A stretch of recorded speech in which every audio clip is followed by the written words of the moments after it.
Welcome back into Why Start a Podcast. I'm Braden Soprenet. That's Matt Perez. That's Will Galvez. All back finally in studio for the first time in a long time since I've been on the road with USD baseball.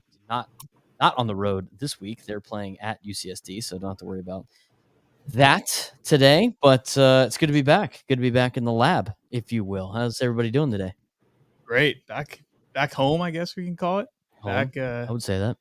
Back in the studio. Glad to be here. Sad that March is over. Yep, it's April. Yep, it's like saying bye to a friend. You know that you'll see him again, but you know, got a few months to go. But As yeah, they said in Oceans, see you when I see you. yep, we'll see you in November. That's right. We'll sleep. It's so true though. Like as you get older, you know, life gets in the way, and you only see certain friends once a year. And I've had that actually happen. But yeah, I kind of feel the same, Matt. Braden was fortunate enough to go to the Final Four over the weekend, so I'm kind of still craving that energy, even though at least the first half of the games were pretty good overall. It was kind of frustrating to see, you know, UConn dominate, but also got to marvel at it as well. But you know, overall, feeling pretty good. Oh, let's talk about that. Oh, excuse me. Oh, gazoon tight. Thank you. Bless you. Let's got the allergies. Let's talk about your experience at the Final Four in a football stadium down in Phoenix. What was that like? It was awesome, as you can see here. This is what you paid several $100s for, like a soccer scarf. I don't know. It's cool. No, honestly, it was badass. It was something I've wanted to do for a really long time. There were countless celebrities there, tons and tons of Purdue fans, and I guess it makes sense because geographically they were the closest state to Phoenix. But overall, just a good experience. And I would honestly consider going to San Antonio again next year. I always hear that the Final Four is, you know, one of the best sports weekends of the year, you know, in terms of events to attend. So, you know, nothing crazy thankfully happened. No fights, no one getting arrested. Packed though. And I got to say, the optics of a basketball court in a football stadium was honestly a little disorienting at first. It is, if you're not in the right seat, and I saw plenty of people's stories this weekend where they were just in the nosebleeds.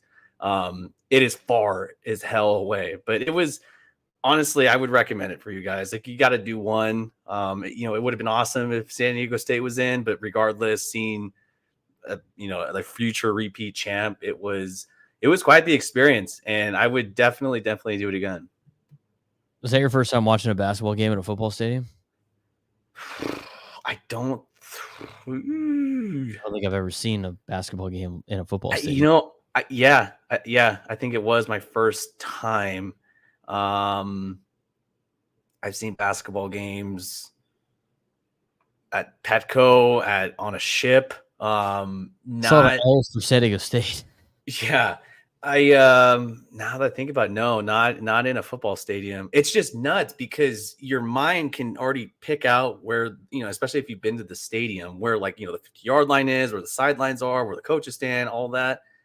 And then they just extend seats, and it again, it's disorienting at first. And then, you know, the further you get up, you're like, what the hell is going on? But yeah, that was honestly pretty trippy. You know, it looks weird on TV to begin with, but in person it's even kind of crazier. But again, just electric. You know, we've talked about it plenty of times, you know, the difference between pro crowds and college crowds, right? Like, seeing grown men with painted faces and trains on their head for the Boilermakers and wolf heads for NC State. Like, it was just passion. You know, you're in line for beers, and I spent a little too much on that. I want to disclose how much. Just hearing the chants and like the passion and the pride, it's cool, man. Like, it's something. If you're into, you know, college basketball, you know, Matt, Brain, I seriously recommend going to one at least before you die. At least one, just one, maybe one. That's definitely got to be on my bucket list. Where were your seats at exactly, and what was your vantage point of the court? If you go on my Instagram at Will Galvez, I have a kind of angle where we're at. So it would have been on, God damn, I suck at cardinal directions. I guess the west end of the stadium, towards the corner We were on UConn. So think of where UConn's bench was, like towards the end, like diagonal from there. So it was weird because there was, I want to say at least 40 yards, 35, 40 yards. It looked like carpet where people were just walking in and out of. The players would go on the other side to the other locker rooms. But it's just such an enormous stadium trying to like take advantage of every bit of space for yeah, there you go. Oh, perfect clutch. Yeah, so there's the corner right there. Behind me would have been UConn's bench. So there's I wish I could zoom in more. I don't know why I can't. I know, I wish you could.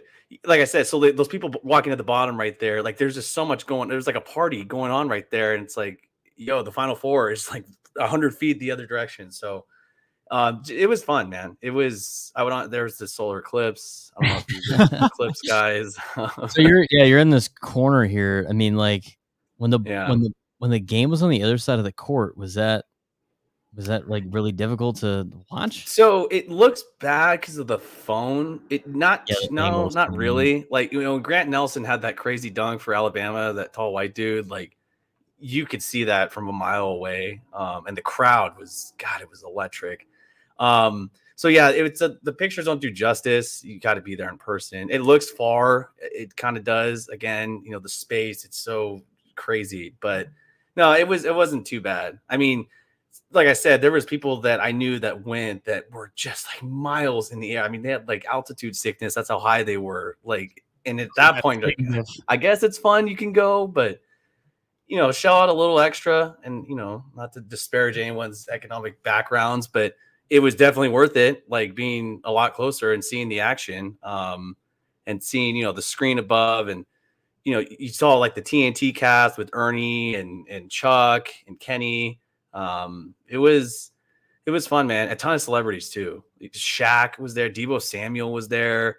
Ray Allen. Other influencers on YouTube. It was a party. It was crazy. Well, did you do any of the like fan fest things, or like, because I saw they have like, it's an entire deal, that right? It's not just the games. Yeah. So the stadium's in Glendale, which is already another discussion because it's further away from everywhere in Phoenix. It's about literally like an hour from where I live. Yeah, so they have it set up to where there's a giant area of bars and clubs, and that's where like the ESPN guy, like Reese Davis and all of them, were posted up. There's like a fan fest, there's band or DJs.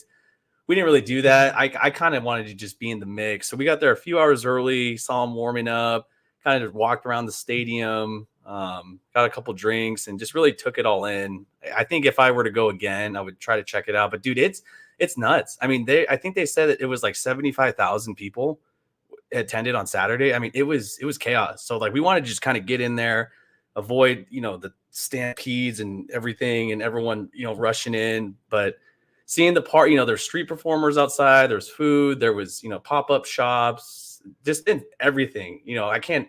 I want to say maybe it made the city $1 billion. Like, it was an enormous amount of people. It kind of sounds like when we went to the national title game. Yeah. For like TCU. I mean, it's just seriously like, it's a different thing. Yeah, dude. it's like you're in your own like state, city of everything that's happening. Dude, seriously, you're like in a bubble. Like, like whoa. We had to do with rain on that day, which kind of sucked. But, so I mean, there was concerts going on. Yeah, they had bars everywhere. 2 concerts at all these bars. They like you can't do it all. It's like overwhelming. You're like, you got to stick to one plan. Like, there's so much to do, and there's just not enough time. You didn't try to buy tickets off a team that lost for the national championship? No, we were talking about this off air. I don't know what your guys' opinions on it. I got to say, I would prefer just to attend the Final Four. One, better bang for your buck. You get 2 games. Again, I wish they could have been better. They eventually turned into blowouts, but other than UNC Villanova, I can't think off the top of my head, and this could be subjective to certain college basketball fans, what was, other than that crazy game winner, what's been a really good title game, right? So that was kind of my logic. I was just like, I would rather see the potential chance of a crazy atmosphere in one of the 2 games, and then not having to work the next day, because we got after it. We had fun. We were responsible. We Ubered and everything, but, I had Sunday to recover. Monday, and then Braden, you did it. You went, I'm pretty sure, the college football championships on a Monday. So It is. especially if your team loses, which it unfortunately did, and I went through the same thing last year, it's like, oh shit. Well, now I gotta go to work. I'm hungover. I gotta get on a flight, so I don't know how you guys feel. I prefer the Final Four. Like, I would go to a title game. Like, if I got presented like good tickets and it wasn't outrageous, yeah, I would go. It was a good matchup, but Final Four all the way. It sounds like a good time, and it's something I have to check off my list. You ever been to San Antonio? San Antonio is a nice town. No. I was with you. The only time I've been to Texas, we went to Dallas. Yeah, so that was the only time Dallas. I went there. But I heard San Antonio is badass. I heard it's fun. Cool. Chuck, he's ready. After his comments he's made in the past on the TNT said about the size of the women there as he's scarfing down a churro down his throat. So it'll be good. It'll be solid. The game itself wasn't really much of a game. UConn they were so dominant compared to everybody else they played the entire year. Purdue wasn't really getting the foul calls that they got throughout the tournament. Edey still had 37 points. His free throw numbers weren't as high early in the game as they usually are. And I thought they did a really good job of taking him away and wreaking havoc. But a UConn team's obviously one of the best teams that has ever played in college basketball, and I thought they were better this year than they were last year. Oh, 100%. Right, Matt? Like, they were, I mean, it was infuriating to watch them last year, and they somehow got better. It's crazy. Yeah, they did get better. I mean, San Diego State, the game against San Diego State was a lot closer. It was five minutes. They were down 5 with 5 to go, where Purdue was down like 15 with 5 to go. Yeah, exactly. I mean, that's what's crazy. I mean, they lost 3 guys, 2 to the draft. 1 guy is on the Pelicans. The other, I think, is bouncing on like a 2-way in the G League. You look at that lineup last night. I mean, there's like 4 guys. I mean, it's going to be a shitty draft this year because next year it'll be solid again. But there's at least, 3 or 4 first-round picks on UConn's team. I mean, that's insane. That's absolutely wild. How do you return that? Everybody that keeps coming off the bench keeps getting better and better. That's what I'm saying. If Dan Hurley gets offered a contract he can't refuse to go to Kentucky, does he leave? No. Is that a better job than UConn? I don't know. Does he like being in Kentucky instead? I mean, to me, they're very much equal. I don't know. I view them as, are they not equal programs? I feel like they're kind of equal programs. I mean, you got the Big East Conference, which is, I know it's a Power 6, whatever, but we all know they're really a power conference. Is the future not there with the new conference realignment and stuff like that? I mean, if I would imagine whatever Kentucky offers UConn would answer. Is it better to live in Kentucky? Is it easier to recruit to Kentucky than is UConn? I mean, to me, it just seems like such a same job. Like, why not just stay at the place you already built instead of starting over again? I feel like he would stay at UConn. I mean, he's got a solid thing rolling. He's got guys that are returning. He has investment from the school and from boosters and everything to keep guys. Yeah, and like playing in the Big East is better than playing basketball in the SEC. Oh, 100%. I mean, like playing a road game against St. John's in the Garden is better than playing a road game against Vanderbilt. Is it easier to recruit? I mean, like, here's the other thing too, is you have to win over the Kentucky fan base, which is already nuts, right? They're already a nutty group of people. Well, so I mean, you got to think about it too, right? They're already very reasonable people that are upset that they haven't won a title since 2015, and then a guy comes in winning back-to-back. What do you think their expectation is? The fact that Calipari, who is one of the best coaches, in college basketball history, is willing to jump ship in conference to Arkansas. Yeah, should be a major red flag to anybody that takes that Kentucky job. That Tyson and Walmart money, man, that's crazy. And he's going to be making less. It was a horrible look. The dog, in the stroller. I don't know if Dan Hurley would do that. He's a maniac, by the way. God, I guess it's good if you're rooting for him. You want that intensity, but god damn, dude. Like, he's got some. You're up 18 points. Like, relax. You're gonna be when he pushed like Cam Spencer.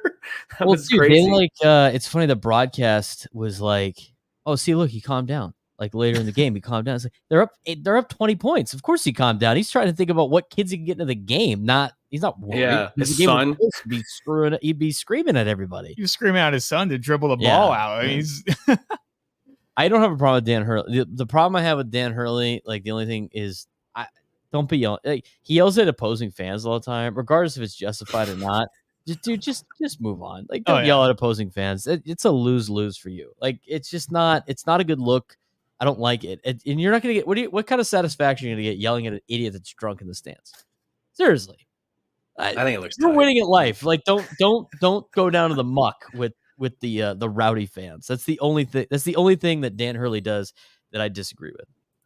Can I ask you guys really fast after last night? I mean, it was mentioned 100 times, every time it was shown on the screen for the last month, but the first repeat champs, did Dan Hurley, did he earn a lifetime contract with UConn? I mean, obviously in this crazy nil era, does and anybody boosters, he could get offered another job, and you go where the money's at. But if you're UConn, you give him whatever you want, right? I mean, that's pretty self-explanatory. Well, you're offering anything that Kentucky's going to give him, and Kentucky's going to make him the highest paid college basketball coach in the history of college basketball coaches. But does anybody really deserve a lifetime contract? If you win back-to-back titles, I think so. I think that there's back-to-back like titles, 2 or 3 credentials that you got to hit, and I think that's one of them, right? Like, I mean, Nick Saban ended up retiring, but like it started to trend in the opposite direction. People are like, yeah, maybe it's time for him to walk away. Like if he didn't want to retire, how many more years of Alabama not winning would Alabama tolerate? it's hard. Like, eventually, these guys go like, you know what, either retire or we're going to fire you. And some guys don't want to retire, and then they end up leaving. And then it's like they have a statue outside their facility, but they're no longer the coach, right? All of a sudden they lose. They how quickly people forget about those championships if you don't continue to win them. Yeah, so it's a what have you done for me lately? Look at Bill Belichick, right? That's probably the best example. Bill Belichick. The guy dominated for 20 years. 20 years. And then, you could say what you want. I mean, I'm still a firm believer, and I know he had success down in Tampa, but I'm a firm believer that it was a match made in heaven, the Tom Brady and Bill Belichick era. But the guy won. I can't even count how many championships he won for an organization. And then, a couple of years in a row, it just wasn't very good. He's gone. Like, does anybody deserve a lifetime contract?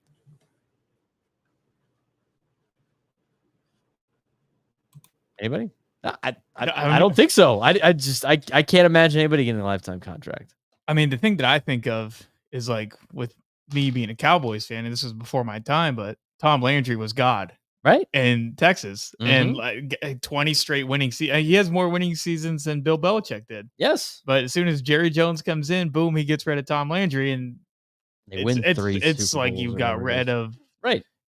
So there's a precedent for guys that, have had careers like that, end up being fired, or his fan base turns on them or whatever. The coaching industry is such an industry in which you have to be like one step ahead of everything else. So that's why these guys leave all the time. Because Calipari knew, it's like he either wins next year or he's gone anyway.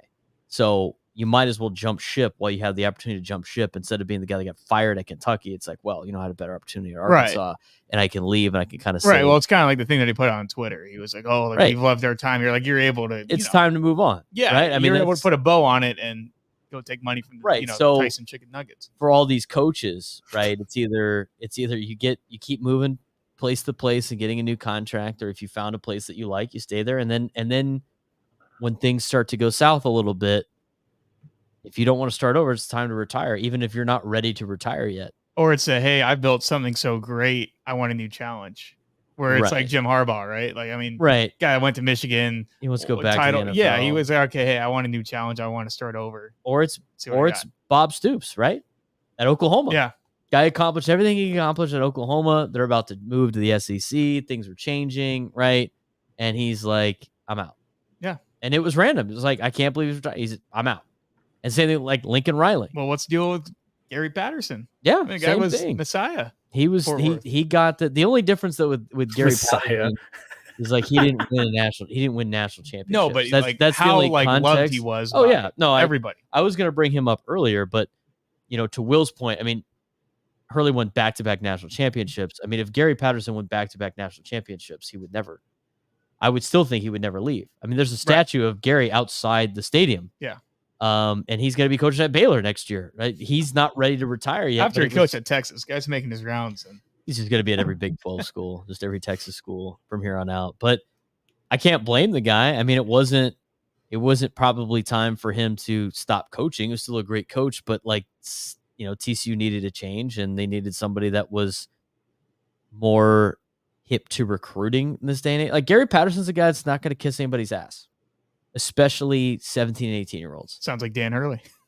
But that's what you got to do to get top recruits at a lot of schools. Yeah. And that's why I don't think Gary Patterson will be a head coach again, unless he goes to like a Mountain West school or like a low-level school that he could go get those 3-star guys that he used to get. What's low level about the Mountain West? What's low level about the Mountain West? On the Mountain West, they're not spending money. It's low level. They don't spend money. It is what it is. Kidding. Hey, we're getting there. Well, I mean, basketball. I mean, did you see that Mark Ziegler article, Will, about NIL with basketball? I mean, what it costs to get a transfer portal player, the minimum it costs per conference. I mean, the Big 12 is willing to give any player at minimum $600,000 to go play for their school. Well, that's what's that. Like Keyshawn Johnson. That's why he left. He had a cemented starting role, and he got the bag because who would choose Tucson over San Diego, right? But he got $420,000. I mean, yes, I get the program, sure, but dude, you're coming off a championship run. 100%. I mean, the SEC was like $400,000. I'm sure, those big time schools. I mean, well, now Arizona's gonna be in the Pac-12, but like if you're San Diego State, how do you continue to run the program that you run under Brian Dutcher, where everybody gets the same, while also trying to get some top guys in the portal that are willing to be bench players for $400,000 instead of starters for maybe $50,000. Well, that Mesa Foundation that I donated to, hopefully, Kawhi and other distinguished alumni, they their biggest problem is the president of the school pissed off all the big boosters over there, and so that's a whole separate. They're story. not giving, it's not until she's done. Well, I think too, players are more hesitant to donate to their school because when they went, they weren't getting paid. Right. So now it's like the boosters calling you, hey, can you donate whatever, 20 grand? It's like, I did the same thing, went to the same classes and the same football comp and whatever. No, it's like, that's like the same as like being hazed in a fraternity. And then you're just like, well, I have to haze because I was hazed. Right? Yeah. It's like the same concept instead of just, flipping the norm. But I don't know how, I mean, that's hard to compete. I mean, I know of kids in football that will never, I mean, they're not going to play significant playing time at, San Diego State lost one of their players to Texas A&M for football. He's probably not going to start. It's a kid that I coached. He got $400,000 to not play. That's insane. That's pretty tight. That's actually pretty sick. I mean, good for him, but like 400 racks. That's fun. Not play when he could be a starter at San Diego State. So like, how do you compete if you're San Diego State and you're missing out on guys that would rather not play $400,000 and play for you for for $50,000? No, it's insane. Dalton Connect played at Tennessee. He played at Northern Colorado. Right, dude. Northern Colorado. It's escaping me. There was a player on Alabama over the weekend. Grant Nelson. He played he was from North Dakota or somewhere, one of the Dakotas. That's insane. Like, money talks, and that's why this goes back to the coaches. Like, maybe it's just a young man's game now where, dude, you got to have the energy to put up with this now. Like, it was already hard enough, running a team.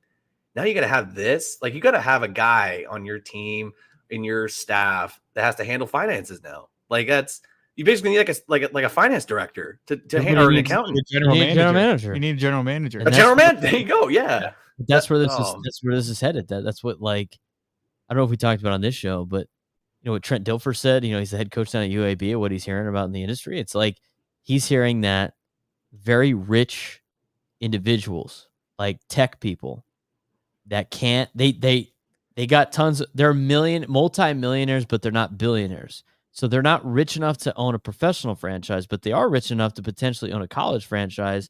And in this new conference, Super League that we won't get into today, Yeah, they would basically make all the kids employees of the team. They would lease the logos and the team names and the colors from the university. University would get some kickback on it, and then it would be a professional team run by, an ownership group with a general manager. They'd have a draft, and they would do it for football first before they maybe even think about doing it for basketball. But it's like, you want to be a pro?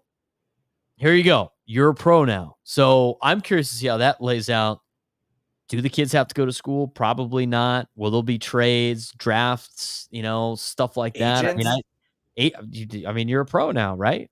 You gotta have an agent. You gotta have representation. The last thing on top of that, with all these antitrust laws being questioned now about being a college athlete, why have eligibility? Why do you need eligibility? If they're not going to go to school and they're making money and it's a profession, and they're really good college players who get paid a lot of money, why are you allowed to limit how many years they can play at the college level? Like, let's take Caitlin Clark, for example. Caitlin Clark probably make a fortune playing for Iowa. She probably is making more now than she would make in the WNBA. If there was no eligibility requirements, would it be more lucrative for Caitlin Clark? And I mean, television already said, like, Fox has rights to college basketball for women's college basketball. They would rather have her stay than go to the WNBA and play for a product that they don't own. Is it more lucrative for Caitlin Clark if there's no more eligibility rules to stay in college? I think the answer is yes. And you're not even including the, endorsements, because there's someone of her caliber, that level. I mean, she has Gatorade money. Like that's insane. Where the left tackle for Wyoming or at Montana State, he's not going to get that, or she, whatever sport it is. I don't know, man. I think we're about, like, how long would you say, like, by 2035, is this just like a sport we don't even recognize anymore? College, like, sports. Let's just say college football and basketball for the sake of the convo. Let's say in 2035, about 10 years from now, is it even recognizable? Yes and no. I think by 2031, here's my prediction. I think by 2031, when the majority of the major conferences contracts are up for TV contracts, that's the only thing really holding us back. True. I think you're going to have football completely separated from college athletics and doing that super league and organizational thing. I think the basketball is interesting to me. I don't know about basketball. I could see them doing the same thing too, but I think all the other sports are going to go back to being scholarship only. I think they're going to go back to normal. I think the conferences are going to go back to normal. I think all the other sports could be like, why are we doing this for football when they're like a totally separate entity now? And I think football is going to be run by a commissioner, and I think the NCAA will take over all the other sports, and all the other college sports, the non-revenue sports, are going to go back to being normal.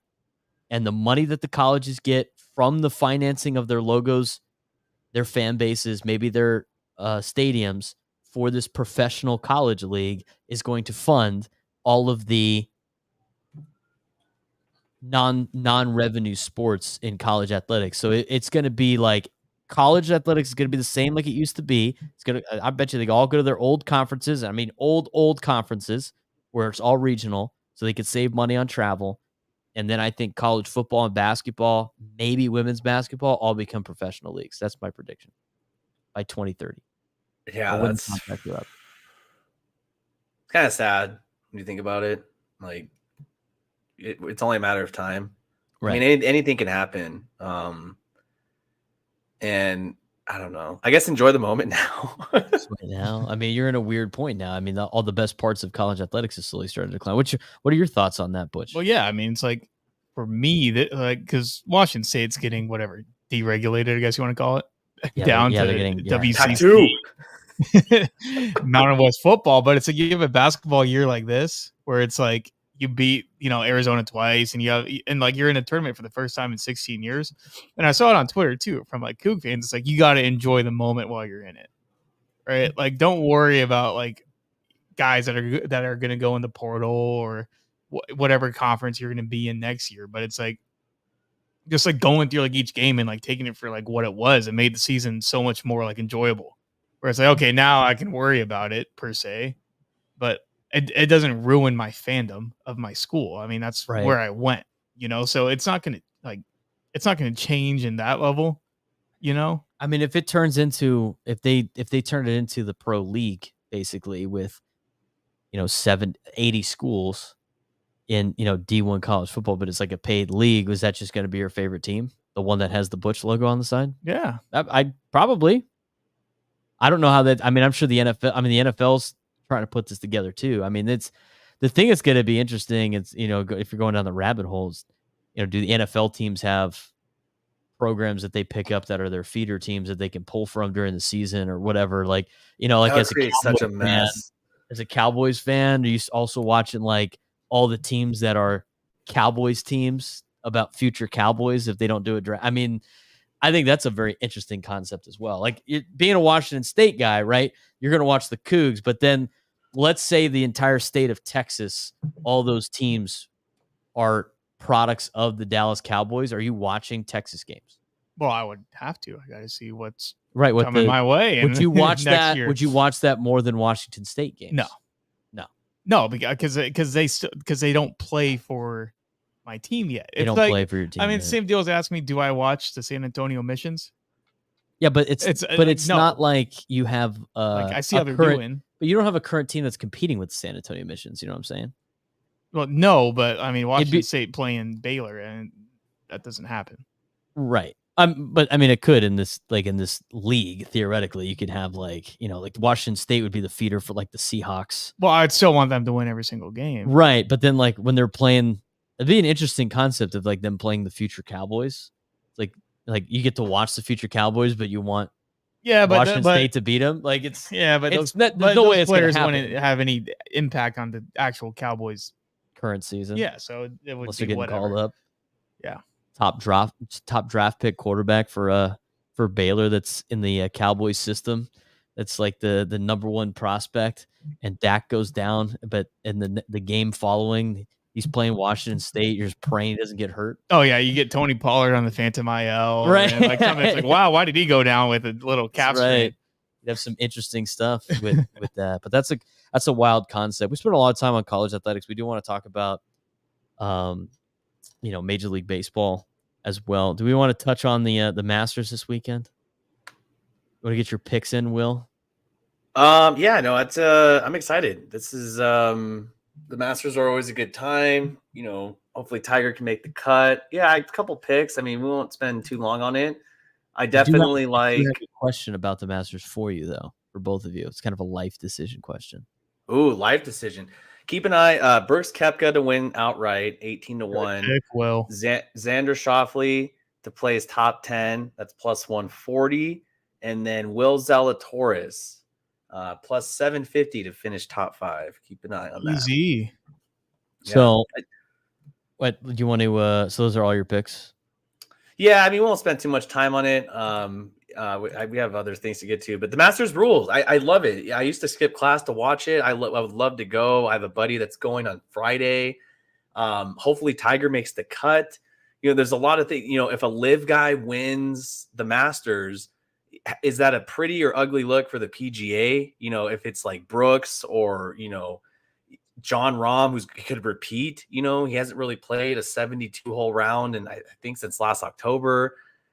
Is Dustin Johnson going to throw out his back, banging his wife again? Like, I don't know if that's going to happen. There's a lot. And then with Xander Schauffele, he could have won the Players Championship.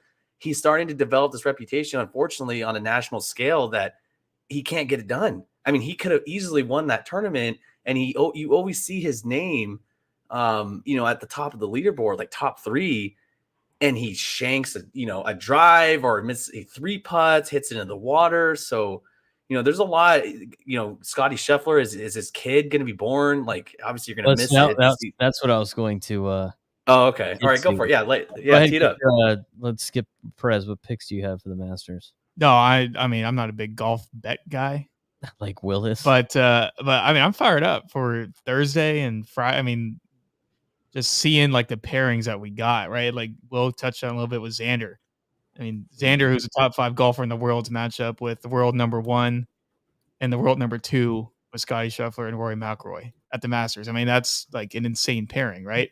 You got Tiger, you got Brooks, Ron. I mean, like it's like all the stars are out for the Masters, and apparently it's playing better than, of course, it's playing better than it's played in 4 or 5 years, according to what Brooks said. So it should make for really good golf, because last year was raining during most of the Masters, so it kind of got a little mushy. But we'll see. Hopefully Xander doesn't anchor. I mean, the guy's been right there. He was there in 2019 when Tiger won it. It's like if you go back and watch that video, he's there in first, second, and third all the way in through the final round. So we'll see. So Will was talking about Scotty Scheffler. So Scotty Scheffler enters the 2024 Masters tournament as the world's top-ranked pro golfer, one of the favorites to earn the iconic green jacket on Sunday. His close friend and fellow American golfer Sam Burns will also compete at Augusta National Golf Club this week. While Scheffler won the prestigious tournament in 2022 and Burns' best finish was last year when he finished tied for 29th, the two golfers are facing similar situations in their personal lives. Scheffler and Burns are expected to become fathers for the first time at some point in the next several days or weeks. Scheffler's wife, Meredith, is due in late April, while Burns' wife, Carolina's due date is approaching in around 9 days. Both of the 27-year-old golfers plan to withdraw from this week's tournament if they got the call that their respective wives were going into labor, the Golf Channel reported Monday. Number one, Scheffler has been at the top of his game as he heads into the Masters, came out on top at Arnold Palmer Invitational in March, and then earned the first place purse at the Players' Championship the following week. Both of them expected to be fathers coming up.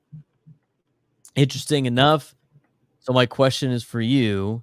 If you're a professional golfer and your wife is due coming up during the Masters, if you get that call, are you pulling out of the tournament? Yes.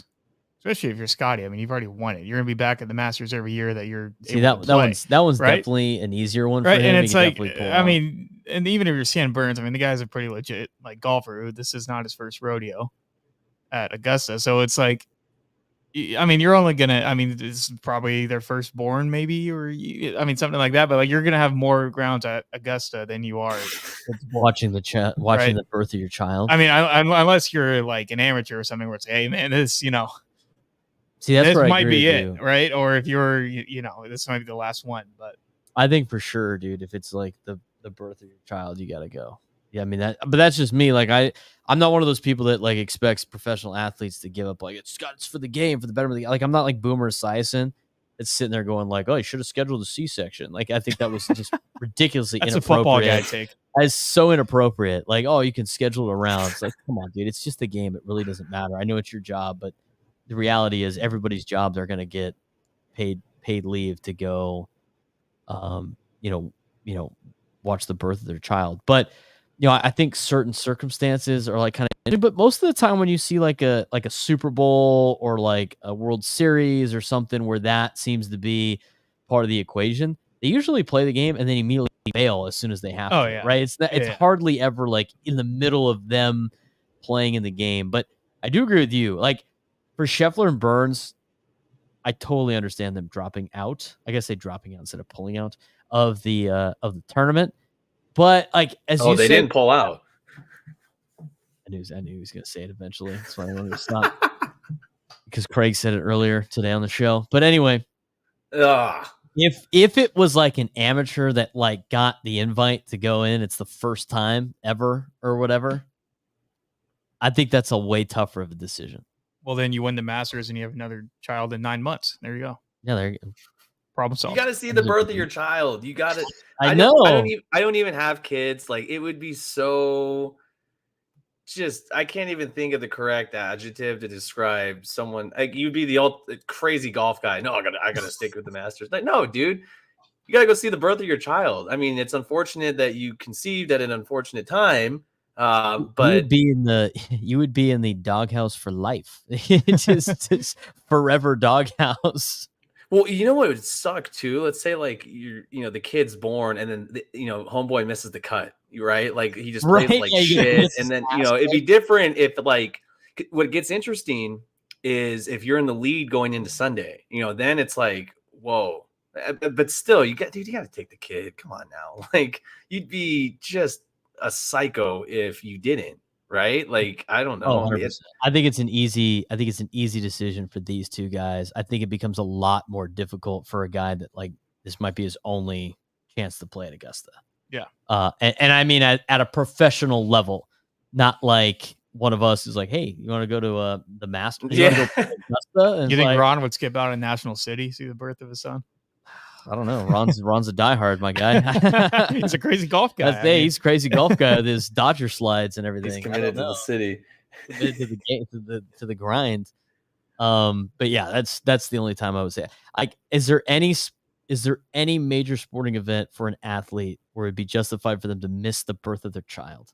Super Bowl. I think it would only be like the Super Bowl because the World Series is best of 7. Yeah. The NBA Finals are best of 7. Like all the other ones are best of 7. The only one that's like that moment is the Super Bowl, and it's a new, like, who knows where it's going to be, unless your wife is going to go into labor wherever you're at, and then you can play the game and then go. But I think the Super Bowl, I guess, would be the only one to me that would be somewhat justified, but I'd still think you'd be in the doghouse. Yeah, I don't think there's one. Like you just, unless you're just an asshole and don't care about your kid, then you win like Father of the Year award at that point. But oh my god, no, I don't think so, man. You gotta, because you'll remember that day more for your child, I'm sure, than a game, right? But just remember, if you're a pro, just be smart of whenever you want to decide to conceive a child, and then just map out and do the math. That's basically all I really want to touch on the Masters. I mean, we could say like, what is the menu this year? What's on the menu, Will? Pimento cheese. Well, yeah, the menu's fire. What's the actual Masters menu for like their dinner? Like, who won last year? Oh, Rahm. The Champions Dinner. Yeah, so John Rahm won last year. I don't know what it is because I know when it's all like Spanish themed cuisine.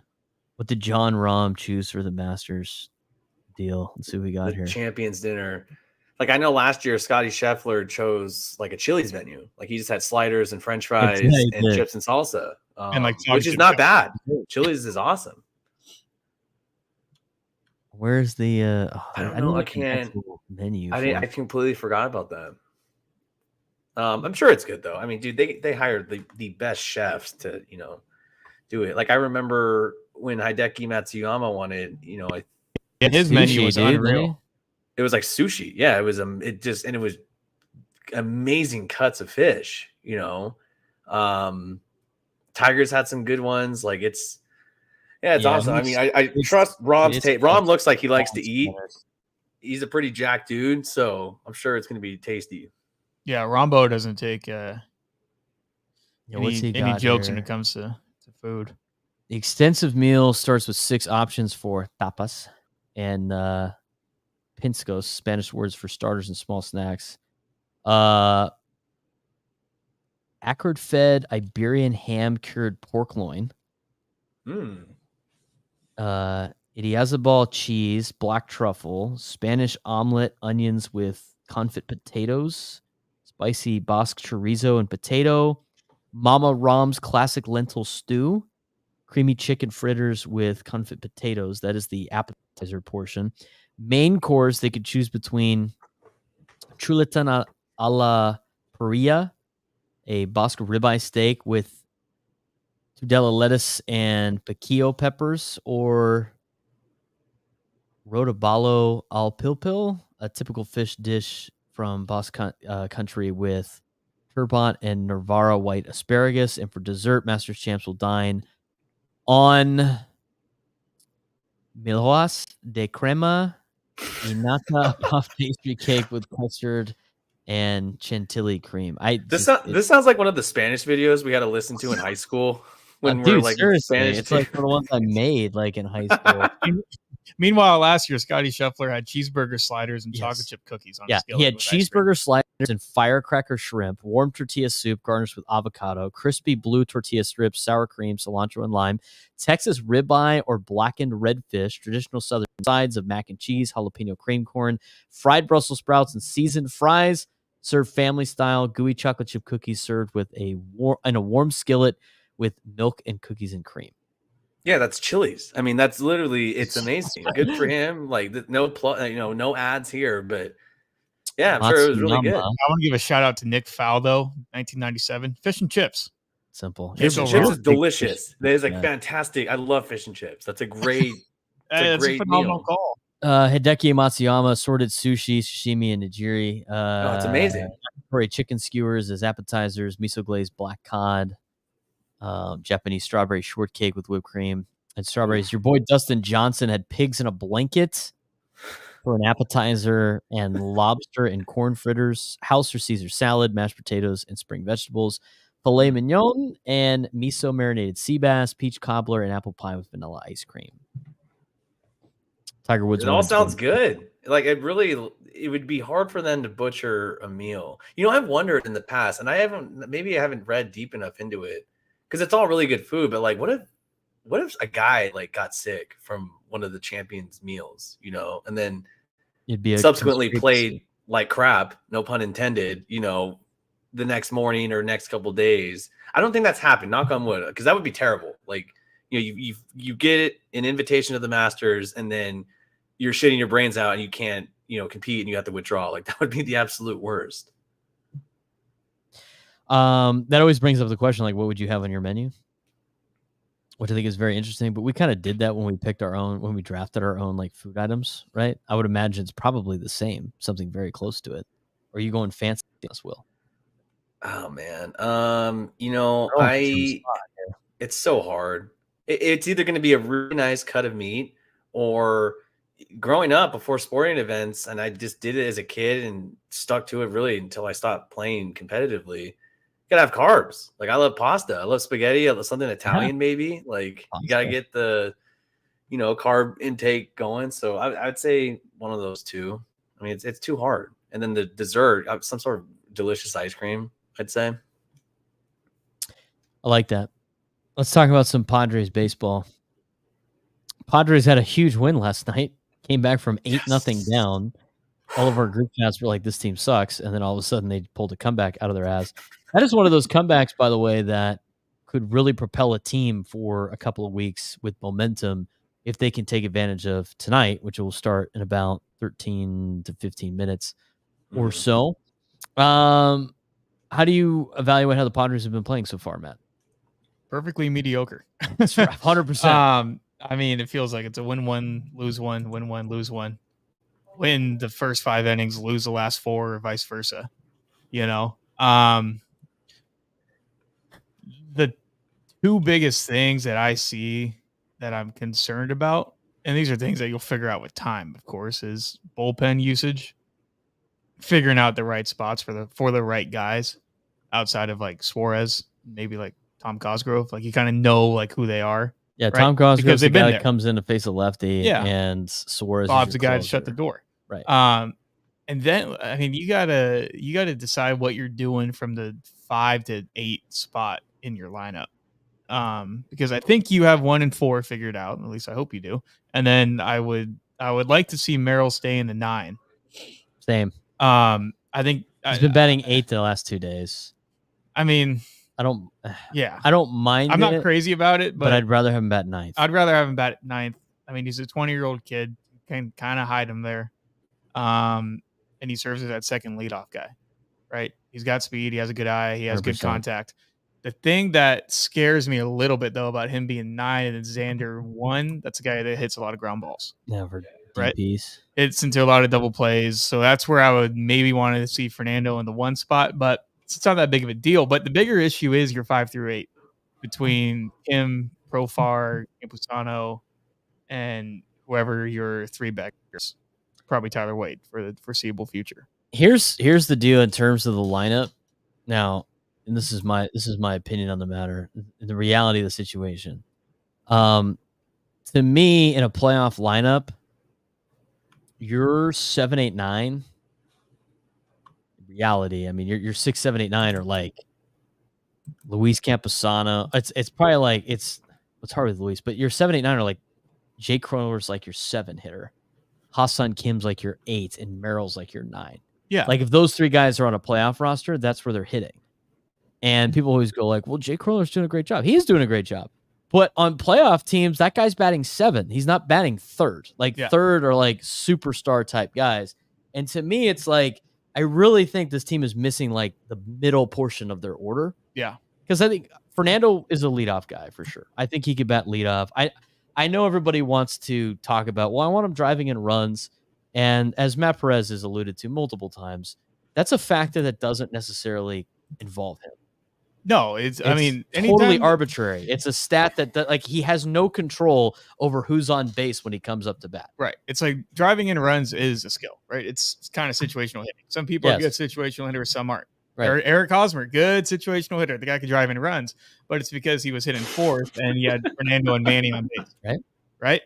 But like, I mean, the perfect example was last year, right? Like Juan Soto's your 3 hitter and he's got over 100 RBIs, right? Mm-hmm. There are 3 or 4 guys. And then Xander's hitting 5th and he's got whatever, 57, 58. And people are like, I can't have my guy that's making $280 million. Right. Only driving in amount of runs. Driving less than 60 runs. Well, it's because the guy in front of him's clearing the bases. Right. The guy in front every of him's single time a 3-run bomb, and then you're the leadoff guy. So unless you're hitting a bunch of solo shots, which nobody wants to see either. Right. So, I mean, like if Fernando hits 37 homers and he drives in 78 runs, it's like awesome. Yeah, sweet. Right? Like I'd rather have those 37 pumps in that leadoff spot. You know, I would rather have him coming up more times than everybody else on the team. Well, that's the other factor, right? I mean, I think he gets the most at bats. Right. So, is he your best player? Yeah. Yeah, he's your best player. Would you say he's your best hitter? Yeah. I would say he's the best hitter. If you had to bring one guy up on the Padres in any type of situation, you could pick anybody to go up to bat. Who would you pick? Saw it last night. I picked Fernando. And so for that reason, over a healthy Machado? Yes. Yeah. I think he could do more.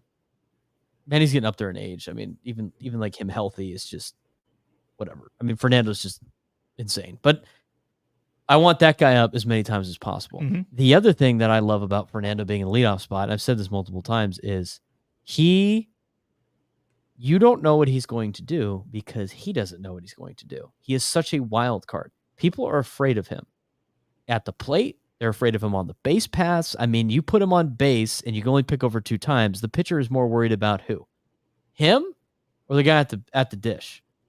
He's probably subconsciously thinking about Fernando probably way more than he should and focusing on the batter. And that's what I think where a lot of things start to play in the favor of the Padres batting order. That's why I love Fernando 1. And I don't really mind Xander 2, even though he hits ground balls. But if you got a speed guy in Fernando or even Merrill, and have Bogarts bat behind him, I'd be sending guys all the time in this day and age of Major League Baseball where you can only pick over twice and the bases are bigger and stolen bases are just going to go through the roof. I mean, Fernando's in scoring position when he comes to the plate. Oh, 100%. And that doesn't change when he's at first base. No. I mean, because the guy can score on a ball down the left field line that zoos around out there, and it's 1-0 before your 3-hitter comes up. And you could put Fernando at 3 or 4, right, to drive in runs, but there's no guarantee that the guys in front of him will get on base. Well, we kind of saw it last year, right? I mean, the guy had some, 3-hole at-bats, and it was like, it kind of sucks that he's hitting with 2 outs here. Right, exactly. I'd rather have you hit with none. It's just a factor that he has no control over it. And I also think there's something to be said about guys hitting in certain spots where they're thinking about it too much. Like, oh, I got to be this guy and I got to be this guy and I got to be that guy. That's why I think it's smart to have Merrill bat low. Yeah. Because he doesn't have to worry about anything. He just I just got to hit. Yeah. I just got to find ways to hit. And guys that hit in those top 4 spots, they go, oh, I'm the leadoff guy. I got to grind out at bats to get on base. Oh, I'm the number 2 spot. I got to be the next guy that gets a hit and gets the guy over. Then if I'm the 3 guy, I'm the best hitter. I got to do X, Y, Z. And I don't think everybody's built for that. And that's why it's like I love having Fernando bat leadoff. That's the same thing with like Ronald Acuna Jr. Mm-hmm. Like Braves fans want Ronald Acuna Jr. to bat like 3 or 4. Why? Because they want him to drive in runs. They're tired of him watching hit solo shots. Yeah. But he prefers batting leadoff. And I think the Braves are better when their best guy is at the plate to start the game. Yeah. Mark DeRosa did a great breakdown on MLB Network this morning, comparing those 2 players. Oh, no shit. And they were, I think the stat, I mean, this is like the most, I'm going to handpick a stat, right? It was like through the first 427 games, guys with over 80 steals and 100 homers. Mm-hmm. It was just those 2 guys. I believe it. In like MLB history. Right. So, I mean, they are essentially the same player, especially when you look at how their history's gone the last couple of years between missing a year and injury and team success without them and whatnot. And Yeah, I mean, you need that spark plug in Acuna or Tatis or whoever it is in your one spot to start a game. 100%. That's why, like, I would go with Fernando 1, and then 2's interesting. I feel like the way Cronenworth is hitting, I think you could have him 2. That way, if you want to do the righty lefty thing, I really don't think it's as big of a deal as people say it is. I don't think it's that big of a deal. I honestly don't. I mean, you only have one lefty in the order anyway, so it doesn't. I mean, well, you got 2. Yeah, but that's it. Well, I guess, are you including Profar in that deal? He's a switch. He's a switch. Yeah. But still, like, I really don't think it's that big of a deal. But I would either go Cronenworth or Bogarts 2, and then whoever's not 2 would be 4. I'd put Manny in 3. I think Manny Machado needs to come to bat in the first inning. What are your thoughts on that? Yeah, I mean, he needs to be up in the first inning. The guy's got more hits than anybody in the last however many years. The guy's on track to get 3,000. Highest paid player. Like, he's your leader. He needs to bat in the first inning. He's not a cleanup hitter. Bat him third. Yeah. I'm not a big Bogarts cleanup guy, so maybe I go Bogarts 2. I think in a year or 2, I think you can move Camposano up to 4, but to me, he's in the same category as Merrill, where bat him at the bottom of the order, let him just do his thing, and he'll rake. Don't, like, put this added pressure like he has to go be the cleanup guy. I mean, he has to go be the guy. I kind of like him as a 5-hole guy. I do too, in like a month, maybe a month and a half. I mean, let him this is his 3rd, 4th year of big league ball, but he hasn't made it through the entire year. Yeah, and he hasn't been a guy that's been getting every day. This is his first time he's getting every day at bats, right, at the major league level without any kind of setbacks or short seasons or anything like that. So I would give him a month or 2 to just fully get confident. And then I think you slowly move him up the order. So then you got Tommy Pham in your 5-hole? Well, see, that's where you run into the problem with the Padres is they don't have a 4, 5, and they don't have a real 4, 5, and 6. No, they don't. And you look at like 2022 when they made it to NLCS, they did. They did. They had Brandon Drury, they had Josh Bell. Right. They had like 4, 5, and 6. Yeah. They had a playoff roster. Yeah. So, I like Jurickson and Profar, but that's a guy that should probably be coming off the bench. Yeah. Or spot starting, right? That's like a spot start guy. I think Luis Camposano's good, but he's like on a playoff team, he's like a 7 or 8. 7 or 8, yeah. Same thing with Kim. Kim's an 8 or a 9. Jackson Merrill, if he's in there, that means Kim's an 8 and Merrill's a 9. Jake Cronenworth is, as much as we like had him kind of near the top, he really is a 7, 8, or 9 hitter on a playoff team. I mean, people get upset when I say that, but that's just kind of the reality of the situation when it comes to your lineup. So when you're talking about glaring holes in this lineup, it's like the heart of your order that you need to upgrade before you get to the playoffs if you expect to advance in the postseason, especially with the rotation you have. It's unfortunate, after reading the article that Dennis Lin put out on Machado's elbow, because I can just echo everything you guys just said. That's exactly kind of what I'm online with. The fact that Machado's, DH, like, imagine if we actually had a true DH. And you had Machado that was able to hit third again. That's a huge hole. I don't know how that gets addressed. I'm kind of opposite of you guys. I like having more left-handed bats in the lineup. Just it also, depends on the matchup with the pitcher who's on the mound. But I don't care about the left-handed bats in the lineup. I do. I don't mind. You gotta have it. That's not what I'm talking about. I'm talking about, like, I don't think it really matters if you alternate them righty-lefty. I think that's kind of overrated. I don't know. It's subjective at that point. You look at some of like the other playoff teams around the NL, they have that option. But no, the fact Tyler Wade is hitting 9th, like, great story. I'm kind of concerned because you asked Matt in the beginning how you felt about the start to this season, and again, it's just wild inconsistency. And you would think, and I don't know what we're going to see in the next few hours with this game. Musgrove's on the hill, and he actually does pretty well at home with the crowd.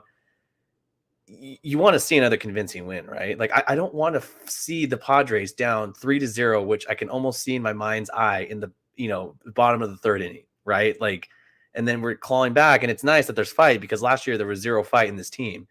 Yesterday was extremely evident that they flipped the page and it's a different type of squad. I just want to see string together good wins and series. I haven't seen it in, since the 22 season, honestly. Well, they haven't won a series all year. Well, so while we're on the lineup topic, real quick, I just looked up their lineup from the NLDS against the Dodgers. Cronenworth was your 6 and Kim was your 7. There you go. And if you had, I'm gonna be honest with you, if you added one more guy in that lineup, it'd probably make it to the World Series. The guy's name that, wears 23 and hit a big time home run yesterday. Wasn't he in that lineup in 2022? What year is that? 2022? He got a haircut that year. He got a haircut that year in a motorcycle. Yeah, he got a haircut. He had to take some time. Yeah. Seriously, like Profar is your leadoff dude. I don't mind Profar as a leadoff guy, to be honest. Because because we brought this up on the show. Brings the vibes. Well, no, let me ask you this: what is the worst result you're going to get out of a Profar at bat? What is the worst possible result you're going to get out of a Profar at bat? Probably a 5-pitch. Looking strike 3. We saw it on Monday. We saw it last week. The worst at bat you're going to get out of Profar is a 5 or 6 pitch pop up. Yeah. Or rollover. Yeah. Well, I remember when he first came over here in the COVID year, everybody was like, holy shit, this guy sees so many pitches. It's great. It was like, is this Pete Rose at the dish? Like, holy hell. But seriously, like, if you think about what the worst possible result for Jurickson Profar is a great at bat for a leadoff guy. That's why he's great coming off the bench. That's one. But if you need to bat him leadoff, I would rather have that than Xander. I'd rather have that than Kim. Yeah. So if that's the case, right? Like if that is the worst possible outcome for Jurickson Profar is a quality at bat for a leadoff guy, then it sounds like you can use him as a leadoff guy. Right. And I mean, this goes back to like there's multiple different ways to hit in different spots in the lineup. Right. You could have a guy like Profar who sees at bats, or a guy like Tatis who can put you on the board 1-0 before your 2-hitter comes up. And I'd rather have Tatis. Oh, totally. 100% rather have Tatis. Totally. But those are some of the things. And again, for like people that are Padres fans that need to understand is teams that win in the playoffs have lineups that have guys like Cronenworth and Kim at the bottom of their order, not in the heart of their order. And I remember my dad told me that when like Will Myers was an all-star back in 2016, he was hitting third and stuff like that. Mm-hmm. I remember my dad said, he was like, when this team makes the playoffs, he'll be batting 7th. I think he was 5th in that. Right. I mean, and that was kind of that's because they don't have Fernando in the lineup. But still, it's like, I looked at him like he was nuts. I'm like, what are you talking about? He's the guy won a Rookie of the Year. He's an all-star. Like at the time, he's like the best player the Padres had. And I'm like, what are you talking about? Him batting 7th? Yeah. It's the whole deal with but the reality out is, a lineup. Right. But if you look at the 2022 season, I bet you there's some lineups where he is batting 7th in a playoff game. Yeah. Right? I mean, that's the reality situation. Because like at the beginning of the year, I flat out said on air multiple times, I said, Jake Cronenworth's not a 3-hitter. He's not a 3-hitter on a playoff team. And people right now are like, see, look, I told you he's a 3-hitter because he's hitting well. I mean, that doesn't mean he's a 3-hitter. Right.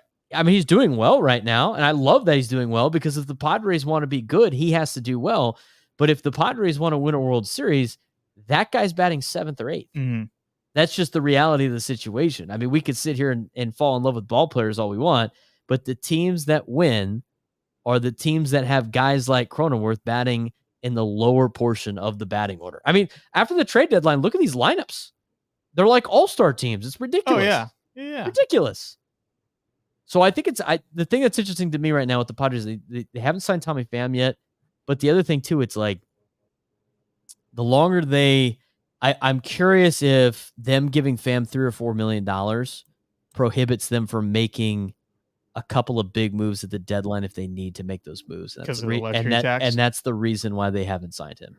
I'm curious if it's also a deal of because you don't want to sign him and not play him, and you can't, and you're not going to take Manny out of DH type deal. So it's almost like see how Manny feels in at the end of April, and kind of take it from there. Yeah, maybe they're waiting for Manny to move back to third base, and they can sign a guy, and then they can send Brett Sullivan down because they just brought him up to replace Graham Pauley, which I agree with. Graham Pauley needs to be playing every single day in AAA.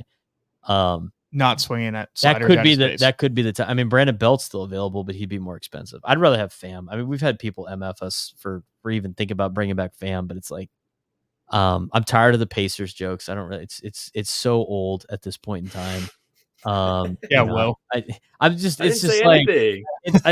it's a tired act for people like, oh, we can't bring him in. He's the Pacers guy. It's like I want him in. I want Tom Pham in. I think he's badass. The other thing too, though, it's like he's in the World Series last year. I'm tired of listening to people say he was a cancer in the clubhouse when people in the clubhouse that we know, like I've been in the clubhouse, they love Tommy Pham. Like, what are you talking about? We just need more depth. That's all we need. We need more depth. A lot more depth, but they got a problem because they're trying to save money and they can't do both with when does Machado, what would you say, May 15th, before or after is he back at third base? I would say after. They said he could be back at the end of April, which is literally. I don't believe that. How many times have we heard that with San Diego sports? They have never historically followed an injury timeline ever. What's funny, like we've talked about it before with the. I'd say after. I think that's people that like listen to organizations thinking they're telling them the truth is the funniest thing ever. Oh yeah. Organizations are never telling you the truth. Yeah. They're never going to tell you the truth ever. And they buy it all the time. And it's like the stuff we learn behind the scenes that sometimes we can't say on air, but we know, and we talk with people outside of on air. It's just like, they're like, well, the Padres said this. Like, what are you talking about? Really? Mike Schultz said that, he's going to be back. So we're just going to believe that he's going to be back. I mean, what do you think Mike Schultz is going to say? Right. Like honestly, like nobody ever thinks about what do you think they're going to say? You know what? Manny's probably not going to do it this. Is Mike Schultz going to just show his hand? Like, are you kidding me?